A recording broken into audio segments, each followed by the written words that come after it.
Hello guys, स्वागत है आप लोगों का हमारे यूट्यूब चैनल टेक पढ़ाई के 11th साइंस के नेक्स्ट वीडियो में। उम्मीद करता हूँ कि आप लोग पहली वीडियो देख चुके होंगे और उस पे जो भी कॉन्सेप्ट बताया गया था उसको आप लोगों ने अच्छे से समझ लिया होगा, क्योंकि बेसिकली यही होगा कि एक दूसरे से ये पूरा चैप्टर रिलेट करेगा। तो पिछली चीज़ें आप याद रखोगे तभी आगे की चीज़ आप अच्छे से समझ पाओगे। अगर आपने नहीं देखी है तो डिस्क्रिप्शन में लिंक दिया गया है, आप लोग प्लीज़ पहले वो वीडियो देख लो।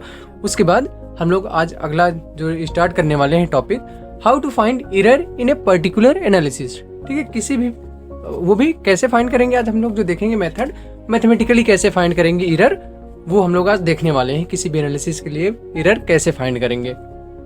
उससे पहले हम लोग देख लेते हैं एरर के टाइप क्या होते हैं, कौन कौन सी एरर निकाली जाएंगी, कौन सी एरर को क्या बोलते हैं, क्या है उसके डेफिनेशंस, क्या है फॉर्मूले क्या है। तो पहले ये हम लोग देख लेते हैं।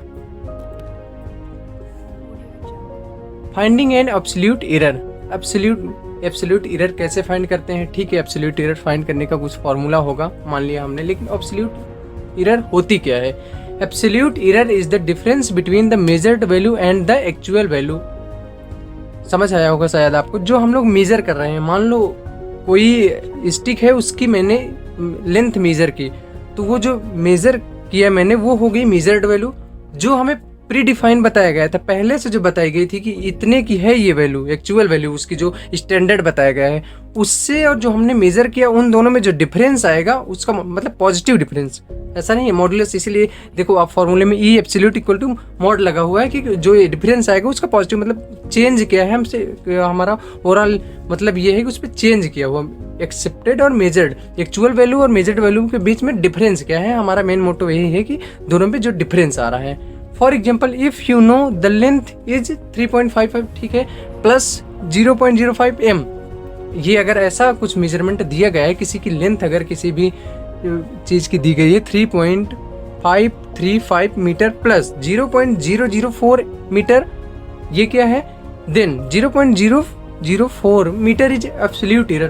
तो इस पे एब्सोल्यूट एरर क्या होगी, 0.004, मतलब इतना चेंज हो सकता है आपकी वैल्यू इतना डिफर करे एक्चुअल वैल्यू से। ठीक है, तो इसका मेन मतलब यही है एब्सोल्यूट एरर का, जो एक्चुअल वैल्यू और मेजर वैल्यू में जितना चेंज होता है उसको हम लोग बोलते हैं एब्सोल्यूट एरर।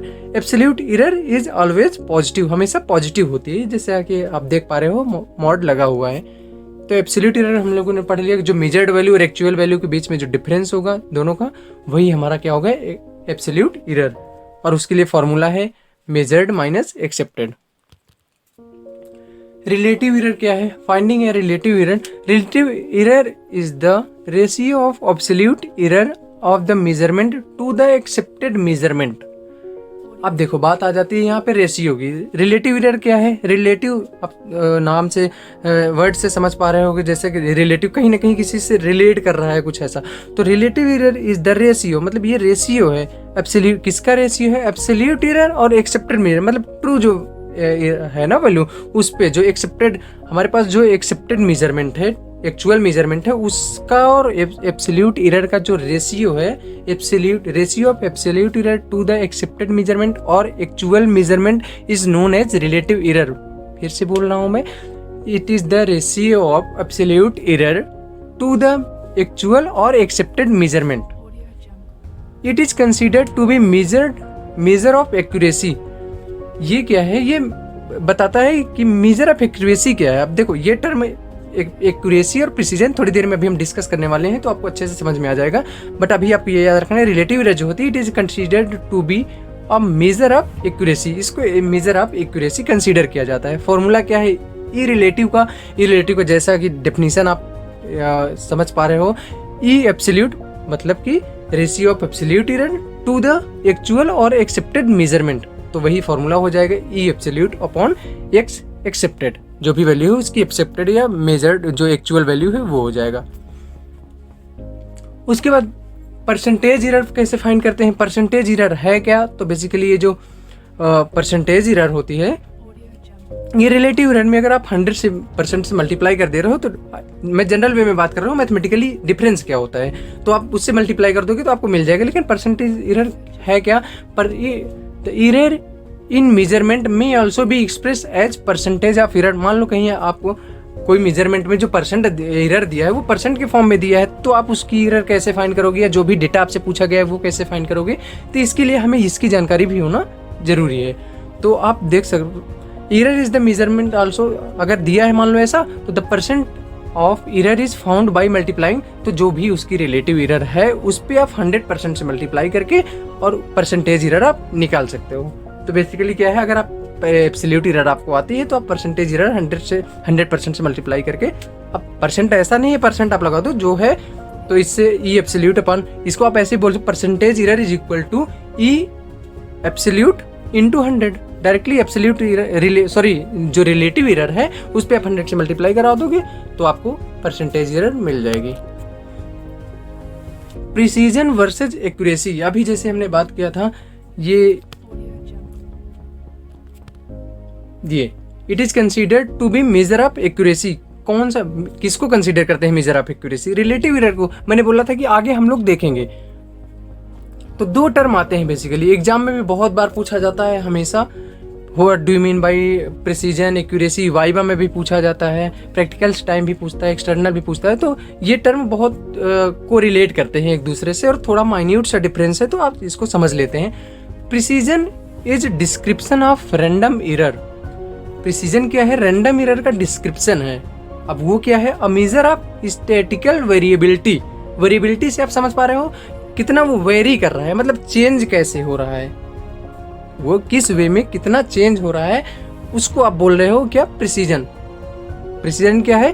प्रिसीजन इज, पहली बात दो टर्म से है अभी बेसिकली आप देखो तो प्रिसीजन क्या है? रैंडम एरर का जो डिस्क्रिप्शन है वही प्रिसीजन है। अब किस वे में description? Major of statistical variability, मतलब वो वेरी कितना कर रहा है स्टैटिस्टिकली, वो उस बेसिस पे आप देख सकते हो स्टैटिक्स के, स्टैटिकली जो यहाँ पे वर्ड यूज किया गया है ये वेरिएबिलिटी की। मान लो मैंने पहली बार मेजर किया 2 आया, दूसरी बार मेजर किया 2.3 आ गया, थर्ड टाइम मेजर का 1.9 आया, तो वेरी कैसे कर रहा है, ये basically precision measure of variability है।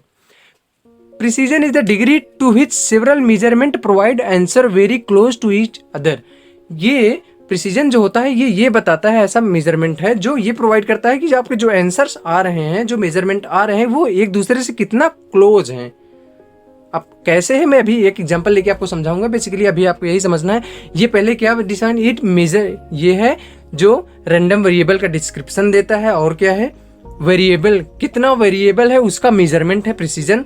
अब क्या है तीसरी बात यहाँ पे हम देख रहे हैं, प्रिसीजन क्या है? It is degree. ये डिग्री क्या बताती है? ये डिग्री कि जो हमारी वैल्यू आ रही हैं, जो हम मेजर्ड वैल्यू, जो वैल्यू मेजर कर रहे हैं वो एक दूसरे के कितने क्लोज हैं। ध्यान देना, मैं एक्चुअल और मेजर्ड अभी कोई बात नहीं कर रहा हूँ, जो हम वैल्यू मेजर कर रहे हैं उसकी बात कर रहा हूँ। तो ये प्रिसीजन क्या है? जो वैल्यू हम मेजर कर रहे हैं वो एक दूसरे के कितनी क्लोज आ रही हैं, यही हमारा प्रिसीजन बताता है। It is an indicator of the scatter in the data, lesser the scatter higher the precision. ये क्या है? ये बताता है कि जो डेटा है उस पर स्कैटरिंग कितनी है, उस पर डिफरेंशिएशन कितना, डिफरेंशिएशन वो इंटीग्रेशन डिफरेंशिएशन वाले में मत जाना, मतलब वो डिफर कितनी कर रही है वैल्यू, वो बताता है, ये इंडिकेट करता है। जितना डेटा जो है लेस स्कैटर होगा उतनी अच्छी प्रिसीजन होगी उसकी, उतना हायर प्रिसाइज होगी वो वैल्यू। ठीक है, आप प्रिसीजन के बाद एक्यूरेसी देखते हैं, फिर कंपेयर करके समझ लेते हैं दोनों को। Accuracy is the description of systematic error. आप देखो ध्यान से, प्रिसीजन क्या था? डिस्क्रिप्शन ऑफ रैंडम एरर, और एक्यूरेसी क्या हुआ? Description of systematic error, a measure of statistical bias. मतलब कि प्रिसीजन जो था वो रैंडम एरर का डिस्क्रिप्शन था, एक्यूरेसी जो है वो सिस्टमेटिक एरर का डिस्क्रिप्शन है। अब देखो प्रिसीजन क्या डिस्क्राइब कर रहा था? ये वैल्यू जो हम मेजर करके ला रहे हैं वो एक दूसरे से कितना क्लोज हैं। अब एक्यूरेसी क्या डिस्क्राइब कर रहा है? Nearness of a measurement to the standard और ट्रू वैल्यू। मैंने पहले ही बात किया था थोड़ी देर, ये जब प्रिसीजन बात कर रहे थे कि ना मैं ट्रू बोल रहा हूँ ना मेजर्ड बोल रहा हूँ, लेकिन एक्यूरेसी के केस में हम वर्ड यूज करेंगे। वो बता रहा था कि जो आप वैल्यू मेजर करके ला रहे हो वो एक दूसरे के कितनी क्लोज हैं, ये आपको बताता है प्रिसीजन। एक्यूरेसी आपको क्या बताता है? ये जो आप वैल्यू मेजर करके लाए हो वो ट्रू वैल्यू से, एक्चुअल वैल्यू से कितनी क्लोज है, ये आपको बताता है, एक्यूरेसी बताती है। ठीक है, क्लियर हुआ? A highly accurate measuring device will provide measurement very close to the standard true or known value। सही बात है, जितना ज़्यादा एक्यूरेट, क्यों? क्योंकि ये डिस्क्रिप्शन है सिस्टमेटिक एरर। सिस्टमेटिक एरर मतलब सिस्टम में जो एरर है। तो देखो, जितना एक्यूरेट मेजर डिवाइस होगी, जो जितना अच्छा मेजर कर सकेगी, वो उतनी ही अच्छी मेजरमेंट हमें प्रोवाइड करेगी। अब वो उतनी अच्छी जो हम बोल रहे हैं उतनी ही अच्छी, वो उतनी अच्छी का मतलब क्या है कि वो जो ट्रू वैल्यू है, एक्चुअल वैल्यू है, स्टैंडर्ड वैल्यू है, उसके क्लोज ही वैल्यू देगी। मान लो अगर स्टैंडर्ड वैल्यू किसी भी चीज़ की लेंथ की 10 सेंटीमीटर है, तो जो हमारा डिवाइस होगा वो हो सकता है 9.99 ऐसी दे, या 10.01, तो वो एक्यूरेट होगा। अब देखो प्रिसीजन में क्या होगा, प्रिसीजन में होगा, हो सकता है वो जो हम मेजर कर रहे हैं वैल्यू 10, वही लेंथ है, ठीक है, 10 सेंटीमीटर, लेकिन हम मेजर कर रहे हैं, पहली बार आया 9.6, दूसरी बार आया 9.7, फिर तीसरी बार 9.65, तो ये तीनों वैल्यू आपस में आसपास आ रही हैं, लेकिन उस पर एक्यूरेसी नहीं है। एक्यूरेट मतलब कितना वो पास है, सच्चाई।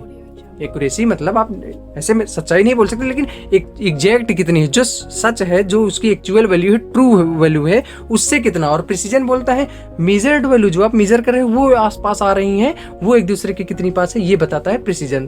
तो उम्मीद करता हूँ कि प्रिसीजन और एक्यूरेसी आपको समझ आया होगा। एक एग्जाम्पल के थ्रू देखते हैं हम लोग, प्रिसीजन वर्सेज एक्यूरेसी। अब देखो 3 डायग्राम है, तीनों में पहले पे देखो सेंटर पे तीनों शॉट्स जो लगे हैं, तीनों सेंटर पे हैं, जो डायग्राम पे दिखाया गया है। इसको हम बोल सकते हैं हाई प्रिसीजन है, हाई एक्यूरेसी है। क्यों हम बोल सकते हैं? आप पहले ये बताओ, प्रिसीजन हमने क्या पढ़ा था? प्रिसीजन हमने पढ़ा था जो हम वैल्यू मेजर कर रहे हैं वो एक दूसरे के कितनी आसपास हैं, कितनी एक दूसरे के आसपास हैं, तो तीनों आसपास हैं, क्योंकि एक ही सर्कल पे सेंटर वाले पे हैं, ठीक है। एक्यूरेसी हमने बोल दिया हाई है, ठीक है। अब एक्चुअल वैल्यू की बात, एक्यूरेसी कैसे बताएं? तो देखो इस जो डायग्राम्स हो गया कि इस पे जो सेंटर पे जाता है वही एक्यूरेट होता है, मतलब हमारा मोटो तो यही होता है ना, सेंटर पे मारे, सेंटर पे शॉट लगे। तो यहाँ पे एक्यूरेसी भी, क्योंकि तीनों शॉट जो है वो सेंटर पे ही लगे हैं, तो भैया प्रिसीजन भी हो गया, क्योंकि जो तीनों हमने शॉट लगाए वो एक दूसरे के आसपास हैं। और एक्यूरेसी कैसे हो गई? क्योंकि वो हमारा जो रेफरेंस था सेंटर वहां पे भी है। तो यहाँ पे दोनों बात हो गई, दोनों डेफिनेशन सेटिस्फाई कर रही है कि ट्रू वैल्यू मतलब जहाँ पे ट्रूली इसको जाना चाहिए शॉट वहां पे है, और प्रिसीजन कैसे है? क्योंकि तीनों शॉट आसपास हैं। दूसरे डायग्राम पे आप देखो हाई प्रिसीजन है। हाई प्रिसीजन कहने का मतलब प्रिसीजन में जो शॉट्स लगे हैं, मतलब जो हमारी वैल्यू है वो एक दूसरे के आसपास होगी, ठीक है। बाहर है, अंदर है, हमने वहां पे बात नहीं की थी मेजर्ड और ट्रू की। तो जो हमारे शॉट्स लगे हैं वो एक दूसरे के आसपास हैं, लेकिन प्रॉब्लम क्या है इस पे? एक्यूरेसी लो है। क्यों है? क्योंकि जो एक्यूरेट क्या होता है जब सेंटर पे लगता, तो सेंटर से तो बहुत दूर है ना। प्रिसीजन हाई हो गया, लेकिन एक्यूरेसी इसकी बहुत कम है। सॉरी। तीसरे डायग्राम पे आप देख पा रहे हो तीनों शॉट्स बहुत दूर है, एक सबसे आउटर पे है, एक इनर थोड़ा उससे, फिर उसके बाद एक उसके इनर पे। इस पे लो प्रिसीजन है, लो एक्यूरेसी है। दोनों चीज लो कैसे हो गई? प्रिसीजन की डिफिनीशन याद करो आप। प्रिसीजन की डिफिनीशन हमने बताया था, प्रिसीजन ये बताता है कि जो वैल्यू हम मेजर कर रहे हैं वो एक दूसरे के कितने पास हैं, ठीक है। तो तीनों शॉट्स हमारे पास नहीं है, आप देख पा रहे हो। एक्यूरेसी क्या बताता है? True value, exact value, standard value. तो स्टैंडर्ड तो सेंटर था ना, तो सेंटर पे भी नहीं गए, तो मतलब यहाँ पे क्या हुआ? लो प्रिसीजन है और लो एक्यूरेसी है।